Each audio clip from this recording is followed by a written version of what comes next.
Lecture लेके आए। इससे पहले हमने पढ़ाया बेटा क्लीवेज ऑफ कोवेलेंट बॉन्ड, और उसके बाद हमने लास्ट में बोला था बेटा, अगर आपने देखा होगा तो हमने लास्ट में बोला था कि इसके बाद हम आएंगे रिएक्शन इंटरमीडिएट्स पे, क्योंकि हमें वहां से रिएक्शन इंटरमीडिएट्स मिले थे। तो आज हम बेटा उसी पे बात करेंगे, रिएक्शन इंटरमीडिएट्स पे।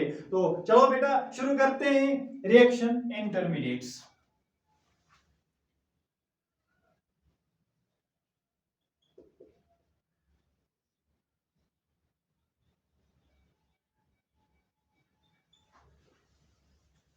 रिएक्शन इंटरमीडिएट्स, तो हमने वहां पे बोला था कि बेटा ये जो बॉन्ड क्लीवेज होता है और उस दौरान जो स्पीशीज फॉर्म होता है बेटा, उनको हम बोलते हैं रिएक्शन इंटरमीडिएट्स। तो that is the species produced during cleavage of a compound or a molecule is known as reaction intermediate. ये जो reaction intermediates होते हैं बेटा, these are highly reactive, so these are short lived. तो इनका जो time period होता है क्या होता है, दैट इज 10⁻⁻⁶ सेकंड जी रह पाते हैं। तो that means these can not be isolated. ऐसा ना सोचना कि हम पहले अलग इंटरमीडिएट्स बनाएंगे और उसके बाद हम प्रोडक्ट बनाएंगे बेटा, उनका टाइम लिमिट बहुत कम होता है। They are very reactive, they are highly reactive and they have very short time period. तो they actually in the 10⁻⁶ second ये रह पाते हैं। तो दैट मींस हम कहेंगे जो रिएक्शन इंटरमीडिएट्स है ये जल्दी ये बॉन्ड ब्रेकेज के बाद इनका जो फॉर्मेशन होता है उसके बाद जल्दी ही ये प्रोडक्ट फॉर्मेशन में जाते हैं। तो कौन कौन से रिएक्शन इंटरमीडिएट हमने बेटा पढ़ा था उसमें, एक फॉर एग्जांपल इसमें कौन कौन सा रिएक्शन इंटरमीडिएट आएगा। For example number first free radicals पढ़ा था हमने, फ्री रेडिकल्स। सेकंड कार्बोकैटायन और कार्बेनियन,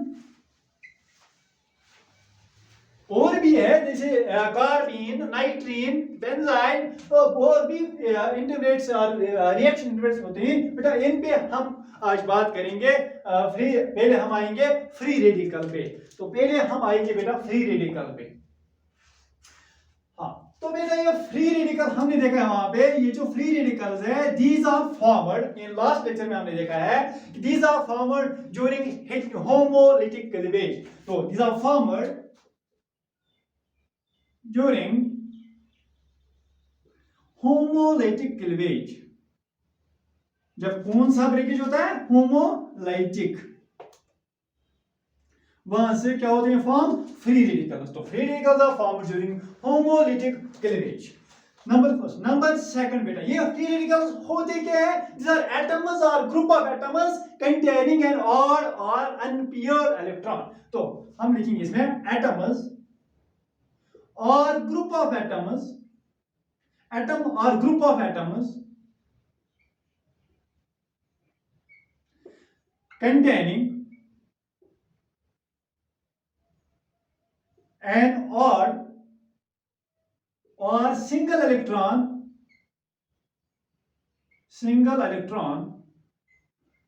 are known as free radicals।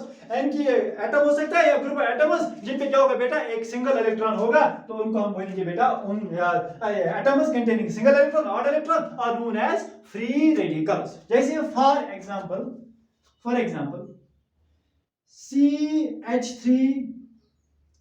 CH3 ये कंपाउंड लेंगे हम, यहाँ पे इन प्रेजेंस ऑफ H न्यू यहाँ क्लीवेज होगा तो it will form CH3 plus CH3 आ लिखेंगे से 2CH3।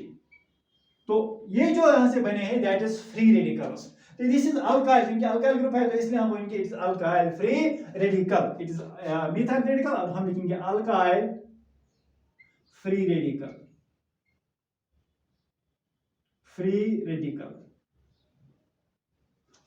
तो ये जो अल्काइल फ्री रेडिकल है बेटा, इसमें हम अगर देखेंगे तो ये अल्काइल फ्री रेडिकल, इसमें 3 बॉन्ड्स हैं और एक ऑड इलेक्ट्रॉन। तो अगर हम इसमें बोलेंगे इस कार्बन के पास कितने इलेक्ट्रॉन्स है, यहाँ पे अल्काइल फ्री रेडिकल में जो कार्बन है उसके पास कितने इलेक्ट्रॉन्स है बेटा, 2 2 4 और 2 6 और एक हो गया 7। तो that means it consists of 7 electrons. Alkyl free radical consists 7 electrons.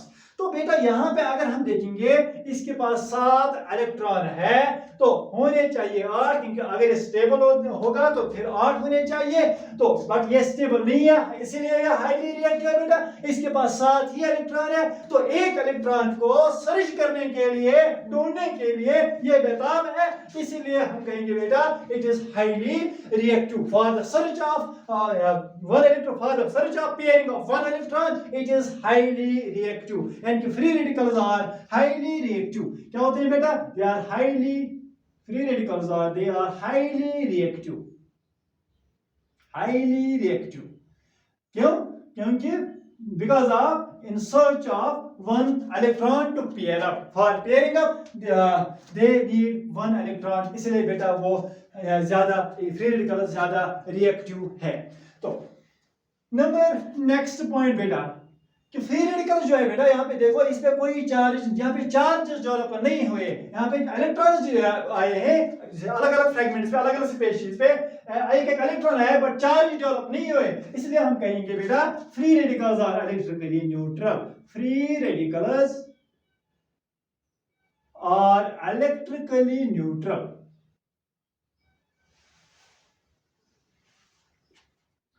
Free radicals are electrically neutral. तो एक और इंपॉर्टेंट पॉइंट है बेटा, क्योंकि पूछा जाता है ये जो फ्री रेडिकल्स है क्या ये डायमैग्नेटिक है या ये पैरामैग्नेटिक है। तो देखो बेटा यहाँ पे फ्री रेडिकल में एक इलेक्ट्रॉन यानी कि एक ऑड इलेक्ट्रॉन होता है। याद करो कि जब भी एक ऑड इलेक्ट्रॉन होगा, जब एक अनपेयर्ड इलेक्ट्रॉन होगा स्पीशीज के पास, वो हमेशा होगा paramagnetic. Due to the presence of odd electron it is paramagnetic in nature. Paramagnetic, ये जो फ्री रेडिकल्स होते हैं ये पैरामैग्नेटिक नेचर के होते हैं। तो ये है बेटा अबाउट फ्री रेडिकल। उसके बाद हम आएंगे जल्दी से इस पे आएंगे, इसके क्लासिफिकेशन पे, क्लासिफिकेशन ऑफ फ्री रेडिकल्स। इसका जल्दी से आप स्क्रीनशॉट लो, उसके बाद हम शुरू करेंगे क्लासिफिकेशन ऑफ फ्री रेडिकल्स। तो चलो आते हैं हम क्लासिफिकेशन पे।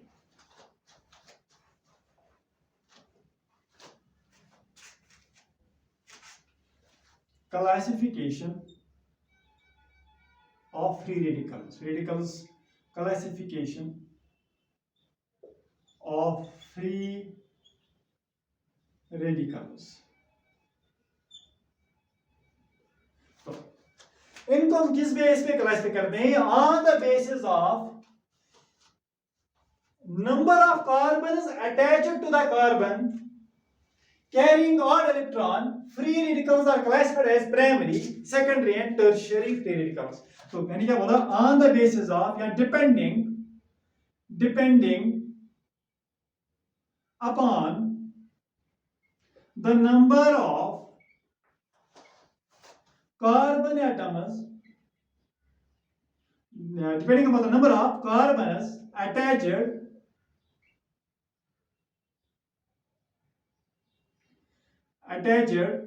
to the carbon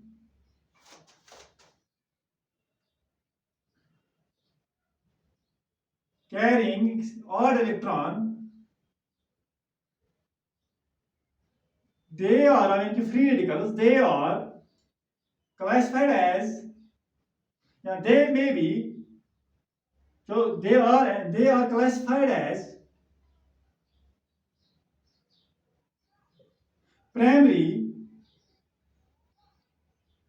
secondary and tertiary free radicals. Tertiary free radicals. चलो बेटा, जैसे फॉर एग्जांपल कार्बन, अगर इस कार्बन के साथ जिस कार्बन पे एक इलेक्ट्रॉन है, दैट मींस एक ऑड इलेक्ट्रॉन है या सिंगल इलेक्ट्रॉन है, अगर इसके साथ एक कार्बन जुड़ा है बाकी अगर इसके साथ एक कार्बन जुड़ा है, बाकी कोई भी एटम्स हो, अगर इसके साथ एक कार्बन जुड़ा है तो देन इसको हम बोलेंगे बेटा primary free radical. Free radical तो है ये, अगर एक कार्बन जुड़ा है तो हम बोलेंगे primary free radical, primary free radical. तो ऐसे भी हम लिख सकते हैं इसको 1 डिग्री फ्री रेडिकल। हाँ, दूसरा, अगर इस कार्बन पे जिस पे ऑड इलेक्ट्रॉन है, अगर इसके साथ दो और कार्बन जुड़े हैं, इस कार्बन पे जिस पे फ्री रेडिकल है, ऑड इलेक्ट्रॉन है, तो अगर इसके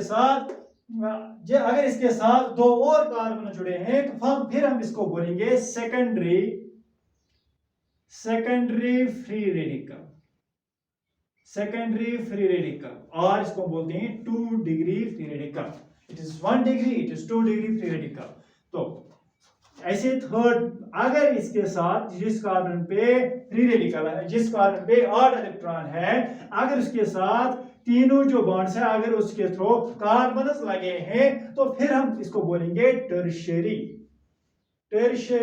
free radical, tertiary free radical. तो इसको हम लिखेंगे 3D। हाँ, ऐसा भी है अगर कोई नहीं है, अगर कोई कार्बन अटैच्ड नहीं है, जिस कार्बन में सिंगल इलेक्ट्रॉन था और ऑड इलेक्ट्रॉन है, अगर उसके साथ कोई भी कार्बन नहीं लगा है, फिर जैसे यहाँ पे एक ही कार्बन है तो हम बोलेंगे methyl free radical, methyl free radical. अगर ये बाकी H से तो मिथाइल है, तो एक ऑड इलेक्ट्रॉन है, तो it is known as methyl free radical. तो ये है क्लासिफिकेशन इनके अंदर base of classification. it may be primary, it may be secondary, it may be tertiary, or may be methyl free radical। तो ये से बेटा इनकी जो है स्टेबिलिटी की बात करते हैं, इसकी स्टेबिलिटी की बात करते हैं कि इनमें से कौन सा ज्यादा स्टेबल है। Stability of free radicals, 3 degree, 2 degree, 1 degree, और ये इनका जो स्टेबिलिटी ऑर्डर है बेटा, that is 3 degree is more stable than 2 degree, then 1 degree, then methyl free radical, then methyl free radical। 3 degree is more stable, मतलब ये जो है ये ज्यादा स्टेबल है। जैसे अगर यहाँ पे है CH3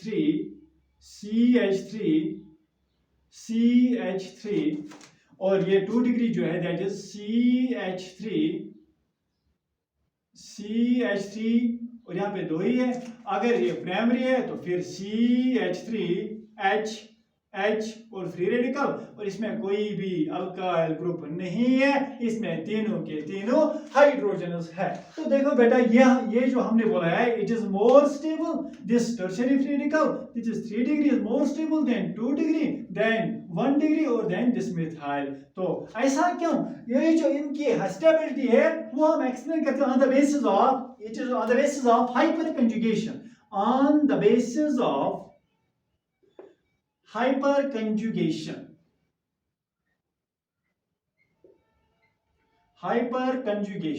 वो हाइपरकंजुगेशन से क्या होगा बेटा? रेजोनेंस होगा। जैसे हम इसका देखेंगे जो it is ethyl free radical, तो इसका हम जैसे देखेंगे बेटा, ये जो है H, दिस इज H और H, ये फ्री रेडिकल है बेटा। हाँ, अब यहाँ पे क्या होगा कि अगर ये यहाँ पे हाइपर कंजुगेशन शो करके कि दिस फ्री रेडिकल, ये फ्री रेडिकल कार्बन है, ये जो कार्बन इस पे ऑड इलेक्ट्रॉन है, इसके साथ जो कार्बन लगा है that is known as alpha carbon, और अल्फा कार्बन जो H है that is alpha hydrogen. Hyperconjugation के लिए बेटा याद होगा कि इंपॉर्टेंट होता है अल्फा हाइड्रोजन होना चाहिए, तो यहाँ पे अल्फा हाइड्रोजन है, तो इसीलिए यहाँ पे क्या होगा, यहाँ से एक इलेक्ट्रॉन यहाँ पे आएगा, और ऐसे ही एक इलेक्ट्रॉन ये जो है ऑड इलेक्ट्रॉन यहाँ पे, तो डबल बॉन्ड बनेगा, और इस पे क्या होगा फ्री रेडिकल। तो क्या बनेगा? कुछ ऐसा बनेगा बेटा, कुछ ऐसा बनेगा CH फ्री रेडिकल, क्योंकि हाइपर कंजुगेशन को हम नो बॉन्ड रेजोनेंस भी कहते हैं, यहाँ पे बॉन्ड ही खत्म हुआ, तो इसीलिए यहाँ पे क्या है डबल बॉन्ड कैरेक्टर, तो ये बना CH2। तो यहाँ पे आया दैट मींस कंजुगेटेड सिस्टम बना, तो इसलिए ये स्टेबल होगा। तो और पॉसिबल है एक बार ये तो ये भी हो सकता है कि ये हाइड्रोजन जो है ऐसा हम बनाएंगे, एक बार ये जो है कंजुगेशन में होगा, यहाँ पे बनेगा डबल बॉन्ड CH2, तो ऐसा भी एक स्ट्रक्चर बनेगा बेटा कि ये हाइड्रोजन जाएगा तो दैट मीन्स ऐसा बनेगा। तो यहाँ पे क्या बने, तीन जो है ओवरऑल 4 कंजुगेटेड स्ट्रक्चर्स बने। तो इसलिए यहाँ पे जो है इनके साथ मिथाइल, देखो बेटा 3 हाइपर कंजुगेटेड स्ट्रक्चर्स, क्योंकि यहाँ पे 3 अल्फा हाइड्रोजन्स है, तो यहाँ पे इसलिए ये स्टेबल हो गए, क्योंकि जितनी ज्यादा हाइपर कंजुगेटेड स्ट्रक्चर्स होंगे उतना ज्यादा स्टेबिलिटी होता है। तो इसमें कितने बने, 3 हाइपर कंजुगेटेड स्ट्रक्चर्स, बेटा यहाँ पे कितने बनेंगे, यहाँ पे 2 अल्फा कार्बन है, अल्फा कार्बन, क्योंकि इसके बाद ये अल्फा और ये अल्फा, दैट मींस यहाँ पे ये भी अल्फा कार्बन, ये भी अल्फा कार्बन, और अल्फा कार्बन के साथ जो हाइड्रोजन लगेंगे वो क्या होंगे, अल्फा हाइड्रोजन। तो यहाँ पे ये अल्फा हाइड्रोजन है, यहाँ पे ये अल्फा हाइड्रोजन है, तो यहाँ पे दैट मींस यहाँ पे कितने बनेंगे, 6 हाइपर कंजुगेटेड स्ट्रक्चर्स। यहाँ पे कितने बनेंगे, this is alpha, this is alpha, this is alpha, तो यहाँ पे बनेंगे 9 हाइपर कंजुगेटेड स्ट्रक्चर्स। इसलिए बेटा यहाँ पे ज्यादा रेजोनेंट स्ट्रक्चर्स और कंजुगेटेड स्ट्रक्चर्स बनेंगे, हाइपर कंजुगेटेड स्ट्रक्चर्स बनेंगे, तो इसलिए this is more stable than this and then this. तो ये अगर हम बोलेंगे बेटा, आपसे एक क्वेश्चन करेंगे कि इनमें से रिएक्टिविटी ऑर्डर क्या होगा, इसका रिएक्टिविटी ऑर्डर क्या होगा, तो रिएक्टिविटी ऑर्डर ऑब्वियसली इनवर्स होगा, क्योंकि जो ज्यादा स्टेबल वो उतना कम रिएक्टिव, जो कम स्टेबल वो ज्यादा रिएक्टिव। तो इसलिए अगर हम यहाँ पे रिएक्टिविटी ऑर्डर लिखेंगे बेटा, रिएक्टिविटी ऑर्डर क्या होगा बेटा, it is 1 degree, then 2 degree और देन 3 डिग्री, क्योंकि 3 degree will be least reactive, क्योंकि वो बेटा सबसे ज्यादा इनमें से स्टेबल है। तो सबसे ज्यादा कौन सा, यहाँ पे अगर हम मिथाइल लिखेंगे तो फिर पहले आएगा ये मिथाइल फ्री रेडिकल। तो ये है बेटा इनकी स्टेबिलिटी। इसके बाद हम आएंगे बेटा इस जो है फ्री रेडिकल के स्ट्रक्चर पे आएंगे और इस फ्री रेडिकल को खत्म करेंगे इस लेक्चर में। तो जल्दी से इसका स्क्रीनशॉट लो, उसके बाद इसके स्ट्रक्चर पे आते हैं हम।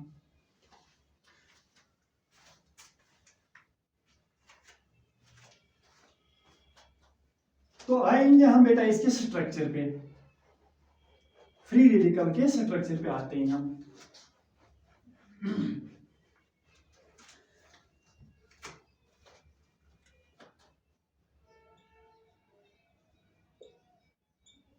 स्ट्रक्चर ऑफ फ्री रेडिकल, जैसे बेटा हमने अभी लिखा था, ये जो कार्बन है इसमें फ्री रेडिकल है, तो 3 बॉन्ड्स की और इसे ट्राइवेलेंट कार्बन हैविंग 1 इलेक्ट्रॉन, और इसमें कितने इलेक्ट्रॉन बेटा, टोटल 7 इलेक्ट्रॉन्स हैं। तो यहाँ पे कार्बन के साथ 3 बॉन्ड पेयर्स है, तो दैट मींस इसका हाइब्रिडाइजेशन क्या होगा, sp2। तो 3 बॉन्ड्स है, इसका स्ट्रक्चर क्या होगा, इसका हाइब्रिडाइजेशन क्या होगा, sp2। बेटा जब इसका हाइब्रिडाइजेशन sp2 है तो इसका जो स्ट्रक्चर है वो क्या होगा, ट्राइगोनल प्लेनर होगा, ट्राइगोनल प्लेनर। मतलब ये जो 3 बॉन्ड्स है यहाँ पे क्या होंगे, इस कार्बन के पास 3 hybridized orbitals, 3 hybrid sp2 orbitals. तो दैट मींस यहाँ से ये भी sp2 हाइब्रिडाइज्ड है, ये sp2। तो दैट मींस 3 ऑर्बिटल जो है बॉन्ड्स बनाएंगे और एक ये है दैट इज अनहाइब्रिडाइज्ड। तो अगर मैं ऐसा बनाऊंगा ट्राइगोनल, हमने बोला था ट्राइगोनल प्लेनर, तो कुछ ऐसा बनाएंगे।